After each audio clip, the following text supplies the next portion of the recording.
Hello students, सभी को नमस्कार। मैं महावीर और कक्षा 10 की आज की वर्कशीट सामाजिक विज्ञान जो भूगोल से है, वर्कशीट नंबर 26, तिथि 3 सितंबर 2020। तो उसको हम पूरा करते हैं। तो सबसे पहले आप क्या करेंगे, आप सबसे पहले विद्यार्थी का नाम मतलब अपना नाम यहाँ पर भर लेंगे।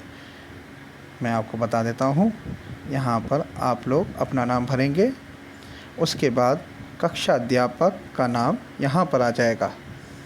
तो इस प्रकार से आप लोग काम करेंगे स्टार्ट। तो बी निर्माण उद्योग हमने 1 सितंबर को भी इसके बारे में पढ़ा था, उसी को आगे की चर्चा करते हुए इसको आगे बढ़ाते हैं। तो इसमें लिखा है, उद्योगों की आदर्श अवस्थिति उपयुक्त स्थान मतलब ऐसा स्थान जहाँ पर उद्योगों को लगाना चाहिए या कहाँ पर ऐसा उद्योग लगाना चाहिए जिससे कि ज़्यादा से ज़्यादा विकास हो सके। तो उसके 4 पॉइंट दे रखे हैं, इसको हम जूम कर लेते हैं और आप इसको सही से पढ़ेंगे। पहला है कच्चा माल प्राप्त करने की लागत, मतलब ऐसा स्थान जहाँ पर कच्चा माल आसानी से मिल जाए, मतलब दूरी कम हो, ऐसे स्थान पर उद्योग लगाना चाहिए जहाँ पर कच्चा माल प्राप्त हो सके। जैसे कि कपास अगर हमें मिल जाता है तो हमें सूती वस्त्र उद्योगों के लिए बहुत आसानी हो जाएगी। तो ऐसी जगह पर जहाँ पर कपास पैदा होता है वहाँ पर उद्योग सूती वस्त्र उद्योग के मिलेंगे, जैसे कि बम्बई, गुजरात के आसपास का एरिया, अहमदाबाद। दूसरा पॉइंट है उत्पादन की लागत। उत्पादन की लागत मतलब जो भी हमें उत्पादन करना है उसमें, जैसे कि मशीन, श्रमिक, ठीक है, और सस्ते श्रमिक मिल जाए, अच्छे श्रमिक मिल जाए तो उसमें लागत कम आती है। पूंजी इसमें ही आ जाएगी, बिजली, पानी, ये सब। इसी प्रकार से तीसरा है वितरण की लागत, मतलब वितरण लागत में बाज़ार, परिवहन और जो भी हम प्राइस रखना चाहते हैं वो अच्छा प्राइस हमें मिल सके, जिससे कि ज़्यादा से ज़्यादा लाभ प्राप्त हो सके, ऐसा प्राइस हमें मिल जाए। लास्ट का है उद्योग स्थापना का निर्णय। अगर ये सब चीज़ें होगी तो उद्योग स्थापना हम आसानी से कर सकते हैं, उसका निर्णय लिया जा सकता है। इसी को हम आगे बढ़ाते हैं और आगे पढ़ते हैं।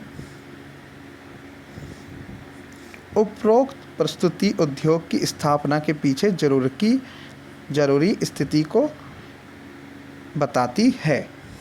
जो भी हमने चर्चा करी उद्योगों को स्थापना के पीछे के कारण को बताती है। आगे पढ़ते हैं। उद्योगों की स्थापना कच्चे माल की उपलब्धता, श्रमिक, पूंजी, शक्ति के साधन, बाजार आदि की उपलब्धता से प्रभावित होती है। कहने का तात्पर्य ये है कि जो भी हम उद्योग लगा रहे हैं, जिसकी हम स्थापना कर रहे हैं, उसके लिए कच्चे माल की उपलब्धता बहुत ज़रूरी है। जैसे कि हमने बताया आपको कि अगर हम सूती वस्त्र उद्योग लगा रहे हैं तो कपास की उपलब्धता बहुत ज़रूरी है। इसी प्रकार से श्रमिक माने मजदूर, तो लेबर की आवश्यकता भी ज़रूरी है, पूंजी की आवश्यकता ज़रूरी है, शक्ति के साधन ज़रूरी है। शक्ति का साधन इसका मीनिंग है बिजली, पानी, और बाज़ार की उपलब्धता। बाज़ार की उपलब्धता मतलब मार्केट, जहाँ पर माल को बेचना है, मतलब जो भी उत्पादित किया जाएगा, वो जो सामान बेचना है उसकी बात कर रहे हैं। आगे चलते हैं। हालांकि सभी कारक एक जगह मिलने संभव नहीं है। बिल्कुल सही बात है। ये जितने भी साधन जो भी बताए हम आपको, जो भी कारक बनाए उद्योग की अवस्थिति को लगाने के लिए, वो एक जगह पर मिल जाए या मिल जाना संभव पूरी तरीके से नहीं होता। कुछ कारक जो है वो मिल सकते हैं, मगर सभी कारक नहीं मिल सकते। तो ये भी बात होती है। मगर जहाँ पर ज़्यादा से ज़्यादा अधिक कारक मिल जाए या जो अवस्थिति मिल जाए तो उस स्थिति में हम उद्योग वहाँ पर लगाए सकते हैं।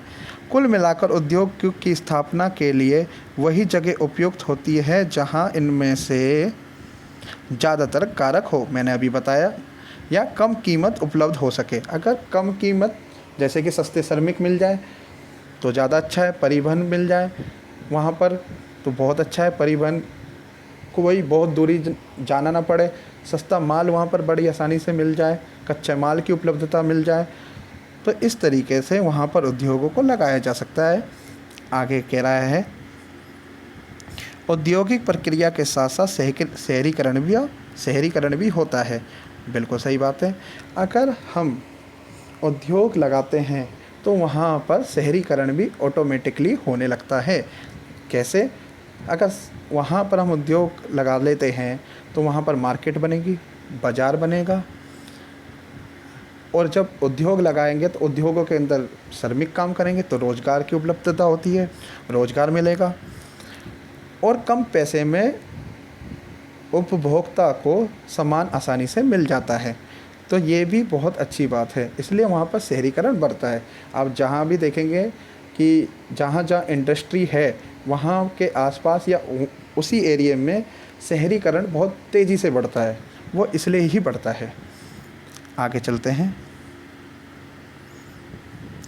कई बार तो बाज़ार, यातायात की सुविधा, ऊर्जा आपूर्ति को देखते हुए उद्योग शहरों के नज़दीक लगाए जाते हैं। बिल्कुल, शहरों के आसपास को मद्देनज़र रखते हुए उद्योग वहीं लगाए जाते हैं जहाँ पर बाज़ार उपलब्धता आसानी से हो जाए, यातायात मिल जाए, ट्रांसपोर्ट की सुविधा मिल जाए, ऊर्जा के साधन मिल जाए, बिजली पानी ये बहुत आसानी से मिल जाए। इसको देखते हुए उद्योग शहरों के आसपास या शहरों के अंदर ही लगाए जाते हैं। शहरी सुविधाओं से लाभ उठाकर उसके आसपास ही उद्योग केंद्रित हो जाते हैं, जिसे समूहन बचत कहा जाता है। अब ये कह रहा है कि शहरी सुविधाओं का लाभ उठाकर, शहर से लाभ उठाकर, मतलब उद्योग जो है शहरों का लाभ उठाकर उसके आसपास के उद्योग पर ही केंद्रित हो जाते हैं, जिसको समूहन बचत कहा जाता है। तो इस प्रकार से अब ये हम कह सकते हैं कि पैराग्राफ पूरा हुआ। अब इसके 4 प्रश्नोत्तर हैं, वह हम पूरा करेंगे। प्रश्न संख्या नंबर 1, उद्योगों की स्थापना के लिए कौन कौन से स्थान उपयुक्त होता है? कौन सा स्थान उपयुक्त होता है? तो कहने का तात्पर्य है उद्योग की स्थापना के लिए कौन सा स्थान सबसे अच्छा है, कैसा स्थान सबसे अच्छा है? तो इसका आंसर ये हो सकता है कि जहाँ पर कच्चे माल की उपलब्धता हो जाए। अभी हमने पढ़ा था कि जहाँ पर कच्चे माल की उपलब्धता मिल जाए तो वहाँ पर उद्योग लगाना चाहिए। दूसरा हमने पढ़ा था कि श्रम मतलब लेबर क्लास, जहाँ पर सस्ते श्रमिक मिल जाए वहाँ पर हम लगा सकते हैं, तो श्रम भी इम्पोर्टेंट है। तीसरा ये हो सकता है कि बाज़ार, अभी हमने पढ़ा कि बाज़ार भी बहुत इम्पोर्टेंट रोल निभाता है। इसी प्रकार से ऊर्जा के संसाधन और आधारभूत संरचना तथा पूंजी भी एक बड़ा रोल अदा करती है। तो ये सब की उपलब्धता होती है तो वहाँ पर हम उद्योग लगा सकते हैं। तो दूसरा प्रश्न पढ़ते हैं। उद्योग जहाँ शहरीकरण को बढ़ावा देते हैं वहीं शहरों से उद्योग भी लाभ उठाते हैं। कैसे? कहने का मतलब ये है उद्योग जहाँ शहरीकरण को बढ़ावा देता है वहीं शहर भी उद्योग से लाभ उठा लेते हैं, शहर भी उद्योगों का लाभ उठाते हैं, दोनों बातें हैं। तो इसका आंसर ये हो सकता है मेरे हिसाब से कि उद्योग शहर के पास लगाए जाते हैं जिससे कि बाज़ार मिल सके, तो बाज़ार यहाँ पर मिल जाता है। दूसरा सर्विसेज मिल जाती है, जैसे कि सर्विसेज में हम कह सकते हैं बीमा, बैंकिंग, ट्रांसपोर्ट, लेबर। तो ये चीज़ें जब मिलती है तो दोनों ही लाभ होता है, शहरों को भी लाभ होता है और उद्योगों को भी लाभ होता है। तो ये एक दूसरे के पूरक माने जा सकते हैं। तीसरा प्रश्न हम करते हैं। तीसरा प्रश्न कह रहा है उद्योगों के विकास में बाज़ार की उपलब्धता कैसे मदद करती है? सोच कर लिखिए। बिल्कुल, अगर आप दिमाग लगाएंगे, सोचेंगे तो आपकी बुद्धि ज़रूर काम करेगी और बताएगी। पैराग्राफ में ही बताया गया है कुछ चीज़ों को कि उद्योग के विकास में बाज़ार की उपलब्धता कैसे मतलब बाज़ार क्या रोल अदा करता है, ये पूछा गया है। तो बाज़ार में हम ये कह सकते हैं अगर बाज़ार होगा तो तैयार माल जो भी हम विनिर्माण करके दो तैयार माल कर रहे हैं उसकी खपत के लिए बहुत ज़रूरी है। तो तैयार माल जो है उसकी खपत के लिए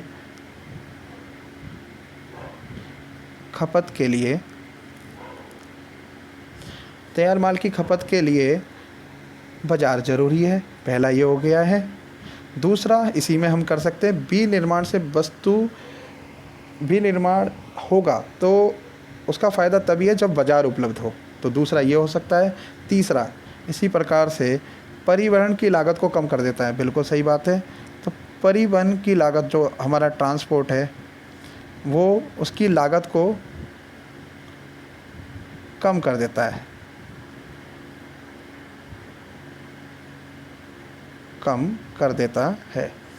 परिवहन की लागत को कम करता है। तो ये एक तीसरा हो सकता है। इसी में हम अगर देखा जाए तो चौथा भी हो सकता है, उपभोक्ताओं को सस्ती दर पर वस्तु प्राप्त हो जाती है। जो भी विनिर्माण से तैयार वस्तु है वो कहाँ बिकेगी? बाज़ार में बिकेगी।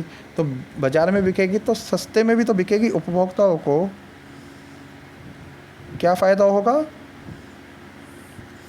सस्ती दर पर वस्तु मिल जाएगी।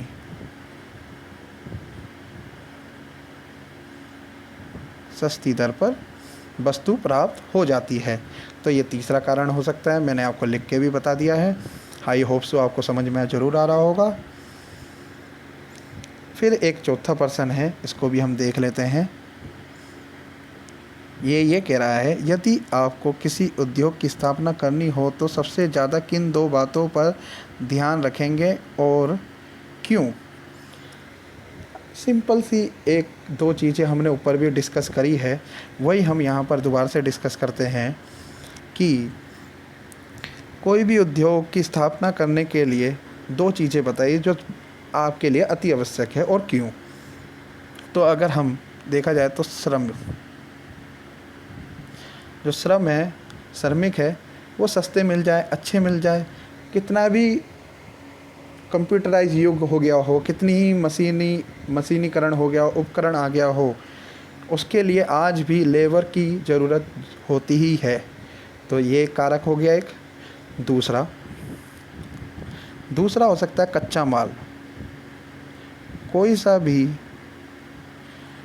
काम करने के लिए उद्योगों में कच्चा माल आवश्यक है। जैसे कि मैंने बताया था अभी पिछली क्लास में भी आपको कि अगर चीनी बनानी है तो चीनी बनाने के लिए हमें गन्ने की अति आवश्यकता होगी। तो जो गन्ना है वो कच्चा माल हो गया, तो चीनी बनाने के लिए कच्चा माल होना आवश्यक है। तो ये दो कारक हो सकते हैं। इसके अलावा परिवहन है, ऊर्जा के संसाधन है, शक्ति के संसाधन जिसे कहा जाता है साधन, और भी हो सकते हैं। आप सोचेंगे तो आपके दिमाग में ज़रूर आएंगे। आई होप सो आपको ये वीडियो अच्छी लगी होगी, और अगर कोई आपको परेशानी है, समझ में नहीं आता है, तो आप कमेंट बॉक्स में भी बता सकते हैं। धन्यवाद। Thank you so much. आपका दिन शुभ हो।